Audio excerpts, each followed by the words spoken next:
Okay, good evening. Welcome to this week's Parsha Shiur. If you're listening online, please email me at j.golker@gmail.com. I'll send you the handout. So 3 very interesting ideas on this week's Parsha. The Parsha begins famously, Ve'ele Shemos b'nei Yisrael haboim Mitzrayim es Yaakov ish u'beisu bo'u. Reuben, Shimon, Levi, Yehuda, and it lists the names of the 12 sons of Yaakov. V'ahi kol nefesh yotze yerech Yaakov, shivim nefesh v'yosef hoiv Mitzrayim. There were 70 descendants of Yaakov Avinu. Vayomos Yosef v'chol echov v'chol hador hahu. V'nei Yisrael paro v'yishrutzu. They were fruitful, they multiplied. Vayirbu v'yasu moed moed v'tzimolei ha'arsesom v'yokam melech chodosh. That's the opening psukim of Parshas Shemos. Now there's a famous Rashi. The first Rashi in Sefer Shemos says as follows, second box, Afal pi shemonon b'chayehen. Even though these 12 sons, Reuben, Shimon, Levi, Yehuda, etc., are listed at the end of Sefer Bereshis, we repeat the listing over here. Chazar umonon achar misoson. We repeat the listing even after they passed away. Loidiach chiboson, to teach us how precious they were to HaKadosh Baruch Hu. Shenimshlu l'keichovim, they're compared to the stars. Shemutzion umachnison b'mispar b'shmeis. HaKadosh Baruch Hu brings in and takes out each star b'mispar according to their number and by their name, as the Pasuk says in Yeshaya, etc. Now, I saw in the Sefer Talioros, he quotes the Emes Yaakov. The Emes Yaakov is Rabbi Yaakov Kamenetsky. Very beautiful insight into this Rashi. Let's take a look. Kol oid zoirachas hashemesh umeiris haaretz. When it is daytime and the sun is shining brightly over the world, lo nikar oiram shel hakechavim. The brightness of the stars is just not visible, because the sun is so bright that sort of just overpowers any light that is offered by the stars. It sort of overwhelms the brightness of any star. It's not visible, as it were, relative to the Ma'or HaGadol, i.e. the sun. But when can you see the stars? When do their light become apparent? When the sun sets, and it becomes dark in the world, then the stars come to the fore. That's when inhabitants of the world can see the brightness of the stars. So you go out to without light pollution, you go out to the countryside and you look up in a clear night, you see hundreds of stars, but in the daytime you can't see anything because they're overwhelmed and they're just sort of negated by the brightness of the sun. Says Rabbi Yaakov Kamenetsky, Kach hoyu gam hashvatim. Exactly the same is true with the Shvatim. Kol oid hoyu Yaakov aviyem chai.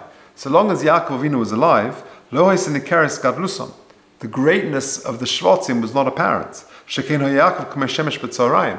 Yaakov Avinu was so great, he was like the sun in the afternoon, in the high points of the day.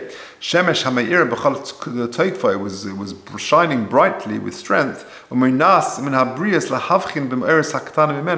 So much so that he sort of overwhelmed the greatness of the Shvatim.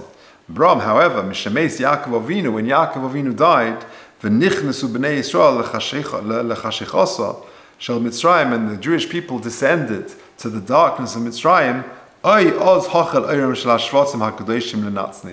That's when the greatness of the Shvatim began to sort of illuminate. Mitzrayim, and to illuminate the darkness of Mitzrayim. And the darker it got, so the mashal that Rashi is saying, says Rabbi Yaakov, is very meduyuk. They're compared to the stars because relative to Yaakov Avinu, their power, their beauty, and who they were, their greatness was not immediately apparent. But after the death of Yaakov Avinu, and they came to the darkness of Mitzrayim, that's when the Shvatim, as it were, their holiness, their greatness, came to the fore. And you see this in history as well. You know, the Vilna Gaon was the Chaim Volozhin at the Hesped of the Vilna Gaon says he was a throwback to the times of the Rishonim, maybe like the Rashba or the Ritva, I think he said. So that which is 500 years before him. But people who lived in the time of the Gaon, he was so just great. He was just the Gaon. Everyone knew who he meant when he said the Gaon. He was so great, even though there were giants living in his time, they were just sort of bypassed, as it were, because of the greatness of the Vilna Gaon. It's just, and you see that in history and other times as well. Okay, let's press on. Now, the Pasuk says in the end of Perek Aleph, in Chof Beis, Vayitzav Paro l'chol amo lemer, kol haben hayilod hayir tashlichu v'chol habas tzachayon. So Paro introduces the sort of the final solution, as it would to become known later, that any child, any boy who will be born, and who we're going to drown them. Why? Because he knew that the Moshiach Shel Yisrael is going to come into trouble with water. He assumed that it meant that that he would be drowned in the river. Let's say Rashi. Rashi says, "Af aleihem gaza." Later on in the pasuk, it says that on one day he was goizer af aleihem. What does that mean? L'chol amoy yom shenoled Moshe. On the day that Moshe Rabbeinu was born, Amru lo Tznigav, his astrologer said to him, Hayoim noled Moshiach Shel Yisrael. Today the Moshiach Shel Yisrael, the savior, the leader of the Jewish people, has been born. Ve'ein anu yodim Yisrael, but we don't know who. Maybe he's Jewish, maybe he's Egyptian. But we see in the stars that this leader will be smitten by water. Lefichach Gaza ois hayoim af al ha-mitzrayim shenema kol ha-ben ha-yilod, because it says any child that's born. Kol ha-ben ha-yilod v'lo nema ha-yolod li-ivriyim v'heim lo yodim shesof l'ilkos al mei meriva. They didn't realize that it's referring to Mei Meriva many decades later. Okay, that's the famous Rashi. So on that day, Paro decreed that all the children, not only the Ivriim, not only the Hebrew children, but even the Mitzrayim would be drowned to avoid the leader, the savior of the Jewish people to be born and to live. Now, the Birchas Peretz is the stipler. He's got a sefer on Chumash, and he makes a very beautiful point. Again, I saw it in the sefer Talei Oris. Niflois drachel shel hashkoch elyona. Sometimes you got to pinch yourself when you see hashkoch elyona, divine providence. Kol yesod shel gezeres osayom. The whole decree of that day, that if you think about it, Paro was incredibly cruel to his own people. He killed every child of his own Egyptian people on that day. Out of his fear of the Jewish Savior coming into this world. And what happens in the end? The person who he was trying to kill was raised in his own house. You can't make it up. B'mo yodav, on his own hands. As oiso Mashiach, that person who was the savior, who he was trying to kill, and he killed all the children born that day, he was born and raised in his own house. Asher osa hakol k'dei lavidim min ha'olam. Next paragraph, v'lo zu bilvad. Not only that, osan pu'alo shebohen nokat k'dei lahavid min ha'olam. That action he took to make sure that he would be destroyed, as Mashiach Yisrael, the savior of the Jewish people, was destroyed. It was his own workers that thwarted it. It was them that brought Moshe Rabbeinu into the house. Why?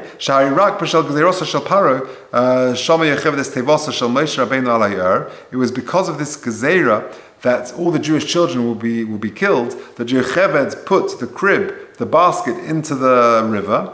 Bisya Bas Paro found the teva in the Ur because of Paro's gezerah. And she brought this child back into the royal palace. Lamedcha, to teach us, that all of man's machinations, is not going to help a jot. That which is decreed in heaven. On the contrary,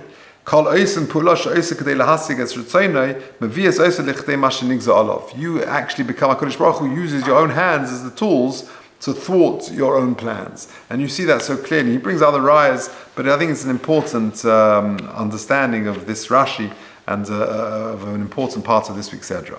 Okay, now let's move on to the final and the last and the longest piece, which is a very, very beautiful idea in the writings of Avram Gurvitz. Rabbi Avram, the Rosh Yeshiva of Gate, said, a remarkable one of these Rosh Yeshivas of our time, I got a gift recently of his Sefer on Chumash, a beautiful Sefer, Vanfer Arzeel, and he wrote a lovely inscription. A friend of mine in Gate said, bought it for me. He went to Rabbi Avram, got a nice inscription, so I'm excited to use it. And his first piece on Parsha Shemos is a very beautiful piece. So let's take a look at that.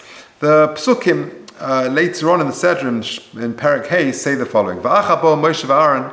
This is now where Paro has subjugated and persecuting the Jewish people, and Moshe and Aaron came to Paro and they said, let my people go, let them celebrate in the Midbar. Who is this God that I should listen to him?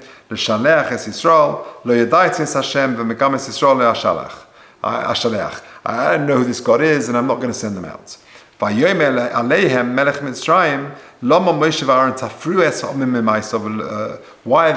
Moshe and Aaron disturbing the people? They've got work to do. They need to build and they need to work. Let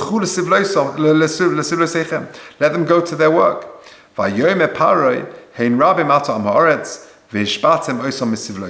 Says Rashi, what does that mean?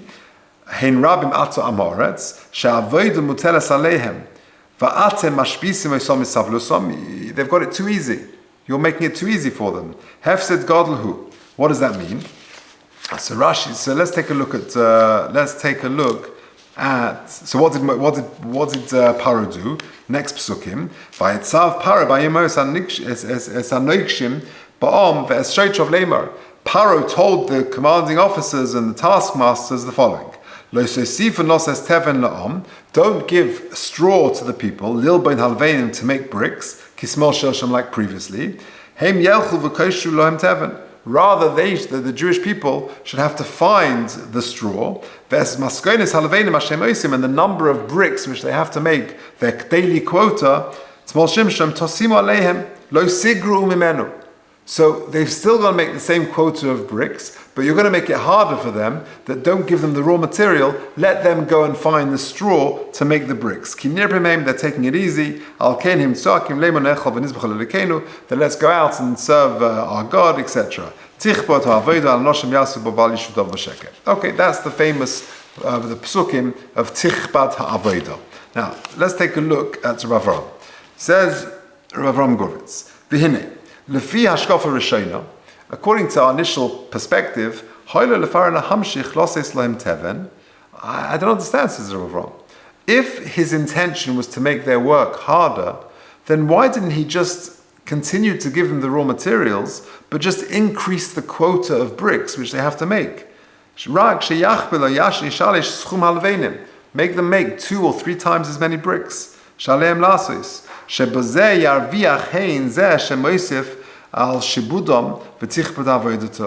that will increase the workload on them.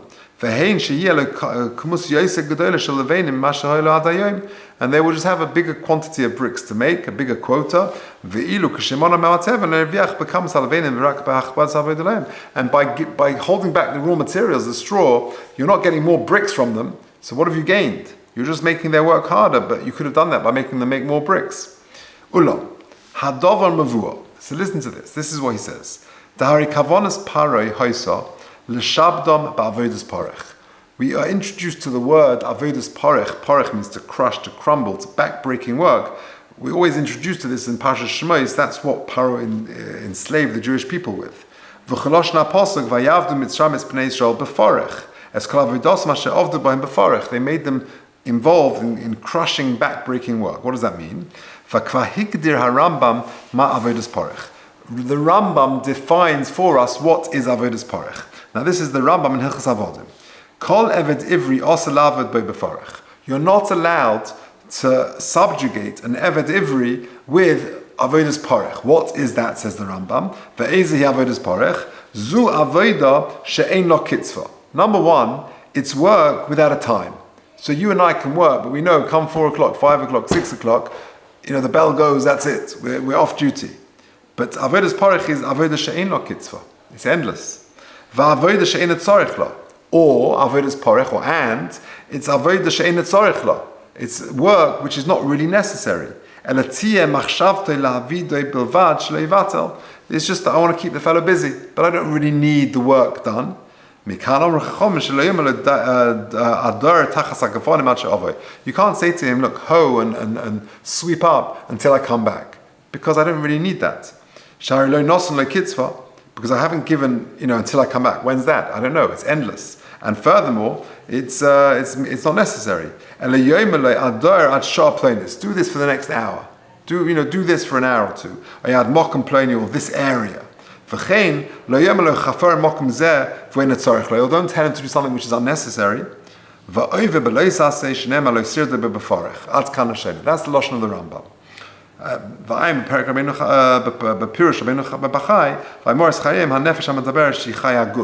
It's emotional torture. What does that mean? Next paragraph.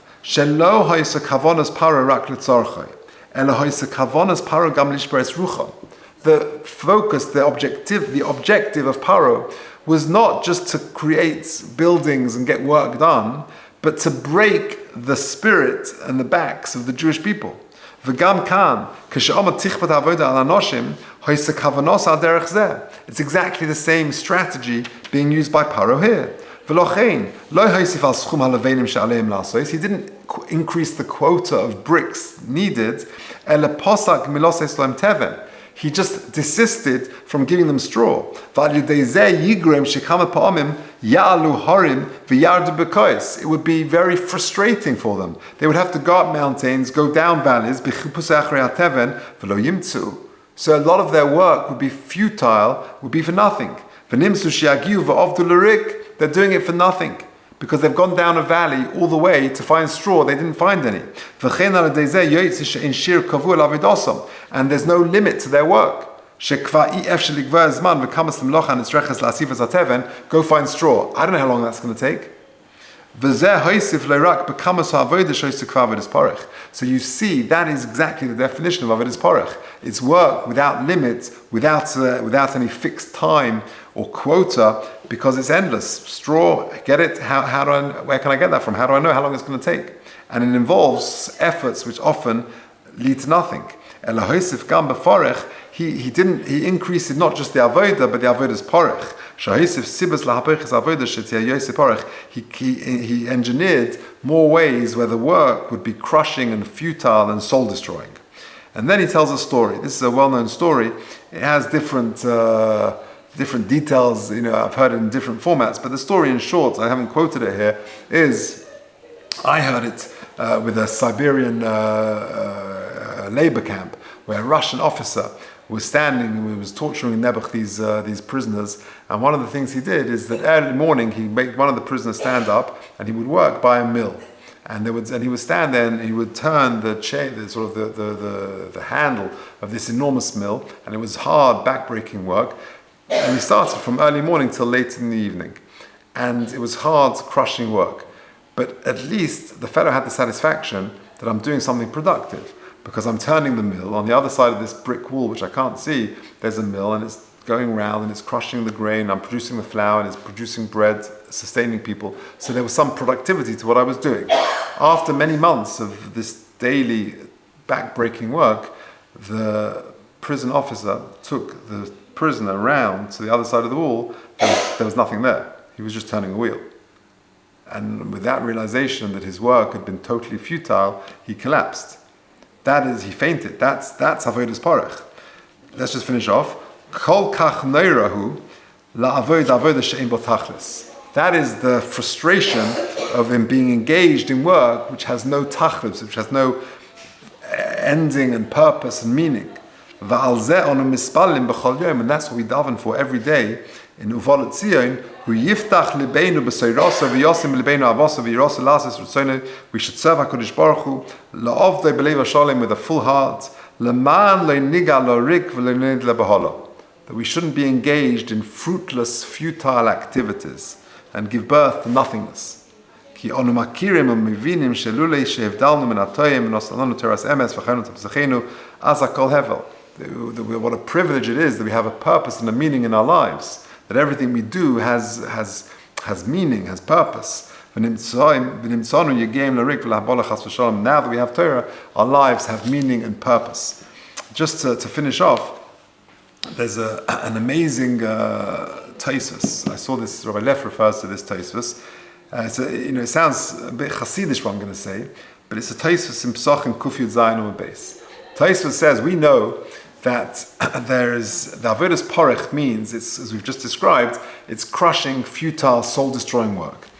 We know the antithesis of that is constructive, meaningful labor, and the high point of that is the 39 melachas. Again, it's not for now, but in short, that the Mishkan is like a microcosm of the whole world, of creation, and therefore building the Mishkan is really the most productive type of building. You're building creation.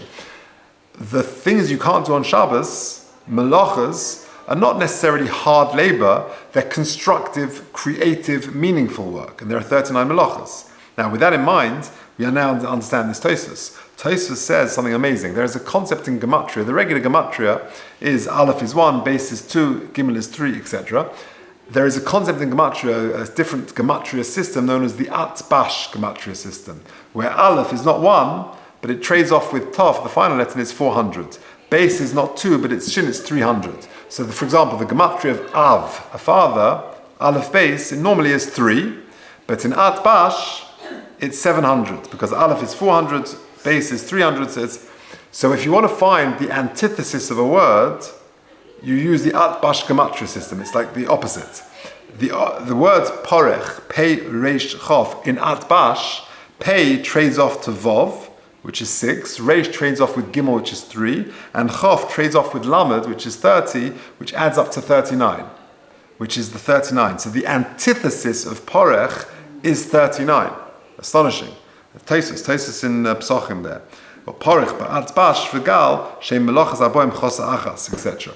So you see that the antithesis of Avodas Porech, which is futile, soul-destroying, meaningless work, is melacha, which is the constructive, creative work on Shabbos. And of course, the message is to A, the importance of being involved in constructive, meaningful pursuits, and B, to understand what we daven for, that we should be involved in noble and constructive activities in everything we do. We're living a life of Torah mitzvahs, we'll have that goal in mind. So let's just summarize the 3 ideas that we mentioned. Number 1, that lovely insights of Rabbi Yaakov Kamenetsky.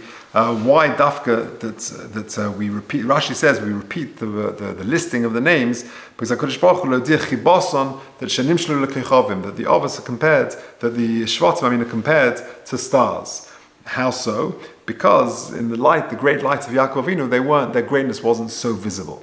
But now that Yaakov had passed away, and in the darkness of Mitzrayim, we really appreciate the greatness of the Avos. That's why they're compared to stars. And then we had the Steipler. The Steipler's very beautiful insight regarding Paro was trying everything to solve the Jewish problem, and he became the tools of answering the Jewish problem, of ensuring the survival and the birth and the thriving of the leader of the Jewish people raised in his own palace, and all his attempts to thwart it sort of came back to bite him. And then this final idea of Rabbi Avram Gurvitz, that why is it they were told to find the straw and why not just increase the quota? Because that's the whole point. Avodas Perech is soul-destroying, crushing work, and that is exactly what finding the straw was hoping to achieve, to make their work endless, futile, harder, and Avodas Perech. And the antithesis of that is the 39 melachos, which is constructive, creative, meaningful pursuits.